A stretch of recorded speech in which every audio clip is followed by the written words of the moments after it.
We have, as is always the case, we have some required questions and answers that have to take place before we can proceed with our hearing. And what I'd like to do is ask you the questions and ask you to respond audibly so that we don't have to go back and try to seek you out and pump you for another answer. So, all right. First of all, have you adhered to the applicable laws and regulations governing conflicts of interest? Yes, I have. All right. Will you ensure that your staff complies with deadlines established for requested communications, including questions for the record in hearings? I will. Yes. Will you cooperate in providing witnesses and briefers in response to the congressional requests? I will. Yes. I will. Will those witnesses be protected from reprisal for their testimony or briefings? I Yes. will. Do you agree, if confirmed, to appear and testify upon request before this committee?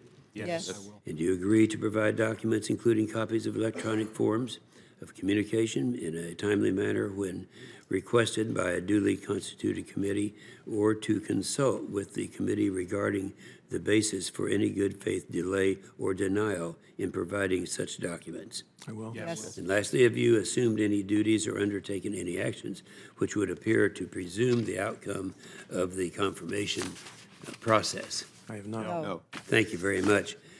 Dr. Porter, you've been nominated to serve as the Department's acquisition enterprise at an important moment. As we have heard from our senior leaders, America's military advantage is eroding. I go back and listen to the statement of our chairman of the Joint Chief of Staff when he said that we're losing our edge, and we have been losing our edge. A better acquisition system will be critical in reversing this trend.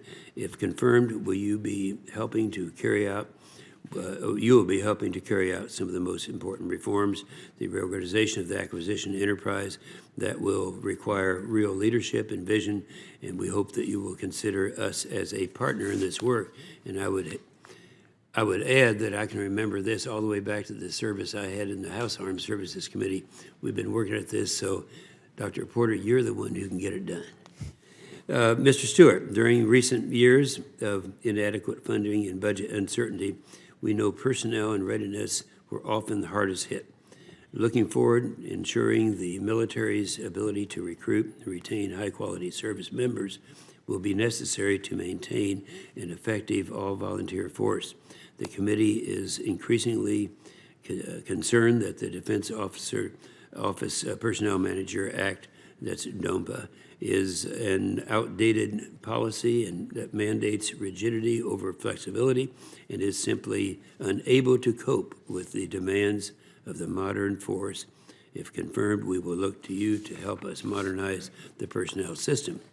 Dr. Anderson, if confirmed, you would play a central role in the implementation of the National Defense Strategy. Major decisions lie ahead about how we equip, posture, and employ the Joint Force. You rendered distinguished service in the Marine Corps and have significant experience related to Middle East policy. Today, we hope you will explain how you intend to apply your background and experience to exercise strong civilian control of the functional areas for which you would be responsible, including force planning, force development, contingency planning, joint requirements, and joint concept development. Mr. Slavanik, if confirmed, you will be tasked with ensuring the Navy has the people needed to respond and to responsibly grow the fleet. As you know, we've got some pretty ambitious ideas on what's going to be happening to the Navy, and you're the guy, if confirmed, that would be overseeing that. Achieving the proper balance between end strength and equipment is no small task. If Navy manpower grows too quickly without the ships to accommodate the new sailors, readiness will suffer. Conversely, if the fleet grows faster than the Navy's ability to recruit new sailors, the service risks wearing out those who are already serving. The Navy has innovative plans as it looks to the future, and we look forward to you to continue those efforts if you are confirmed. And Dr. Vernon, your decades of work at the Lawrence Livermore National Laboratory and other National Nuclear Security Administration facilities have no doubt prepared you to serve as the Deputy Administrator for Defense Programs. If confirmed, you will be charged with implementing the NNSA portion of the Nuclear Posture Review, including life extension programs and supplemental capabilities in a number of large infrastructure projects.